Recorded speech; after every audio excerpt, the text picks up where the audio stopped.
Shankar, thank you very much for speaking to us here in Davos on CNBC TV 18. Always a pleasure. It's turning out to be a far more dismal year than I had anticipated last year when I thought of Davos 2015. I would agree. Yeah?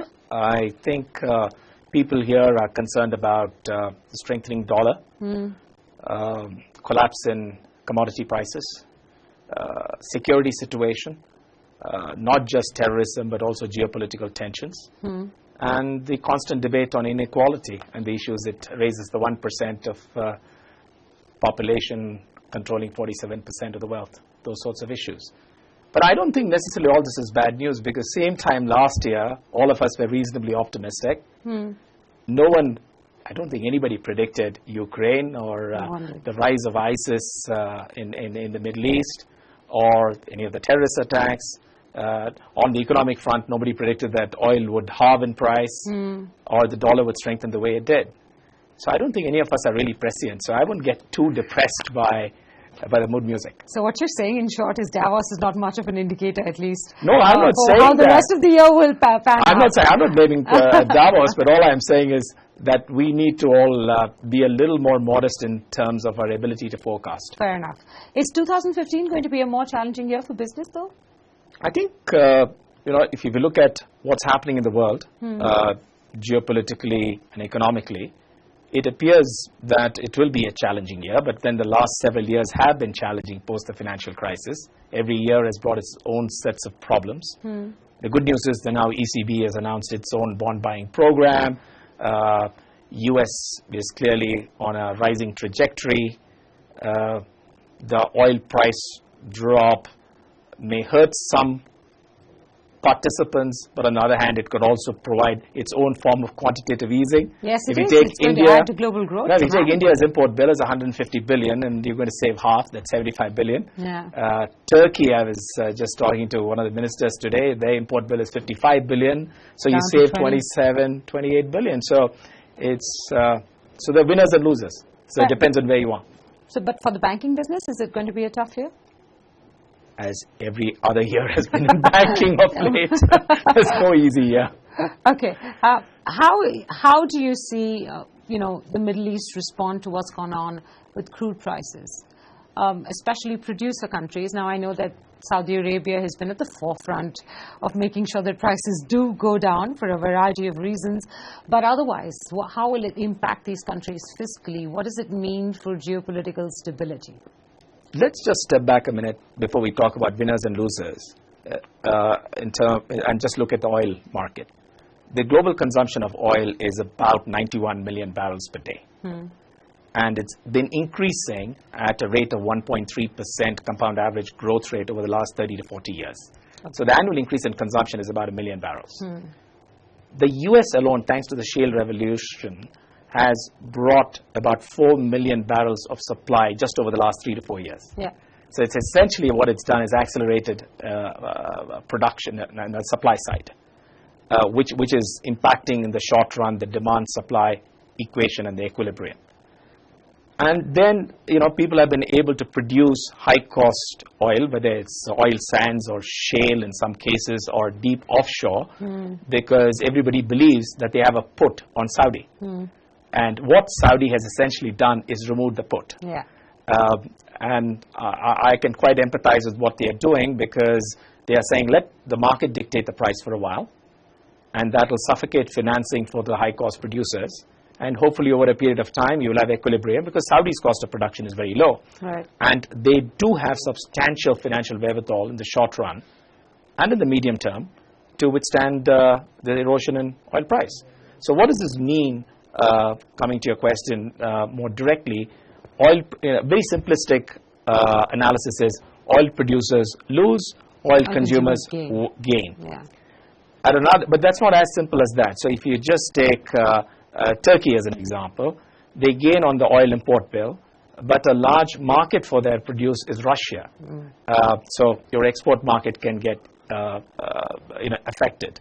Or even take a place like Dubai. We are not an energy exporter. In fact, we're an energy consumer, so it's actually benefits. But on the other hand, you have Russian tourists making up a large percentage of the luxury retail market. Yes. So that could get impacted.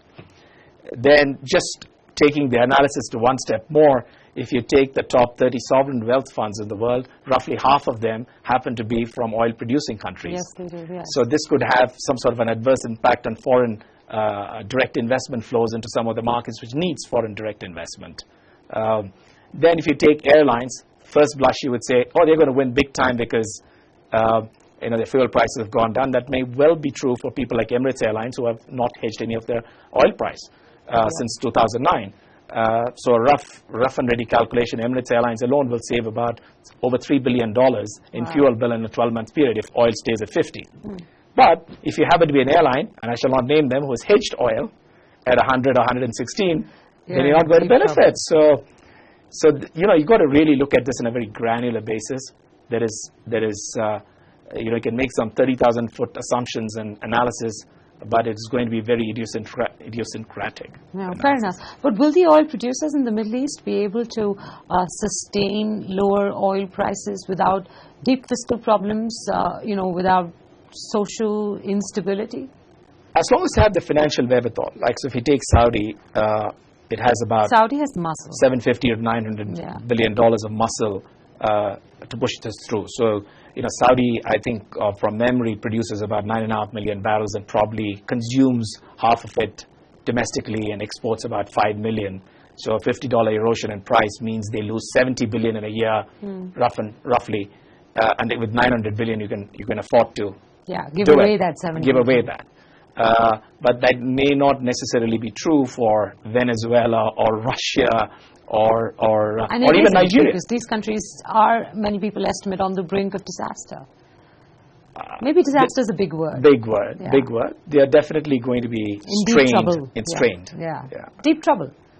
Yeah, some of them will be. But I think people are talking of corporate defaults in Russia, talking about, maybe the government will survive all of this, but that the economy will be put to great strain, as you pointed out, right? Absolutely. Or a default in Venezuela. May not impact the global economy, but still. Right. And then even in places like U.S., if you're a shale producer on the high end of the cost curve, and you have issued bonds to finance it and highly leveraged, you would be impacted too. So it's not just countries which get impacted, but it's also producers.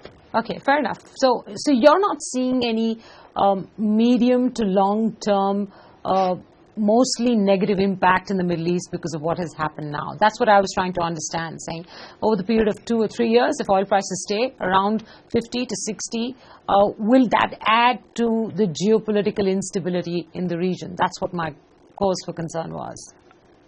I believe that the geopolitical instability in the Middle East is not just a function of oil price being high or low, because Arab Spring occurred when the oil price was actually pretty high. Sure.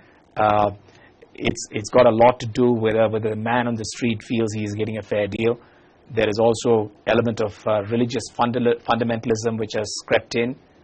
And if you just look at the ISIS situation, not every fighter was born in Syria or Iraq.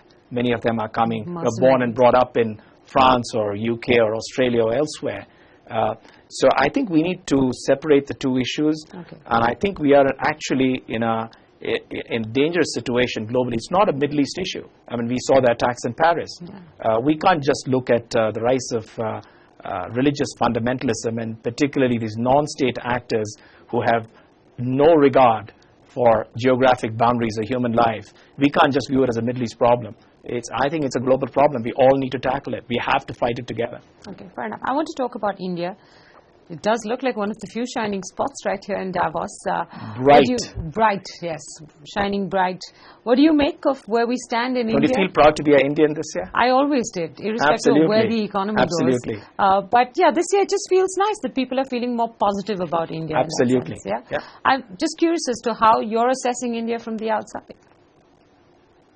Could be better. Turning point. Okay. Terrific.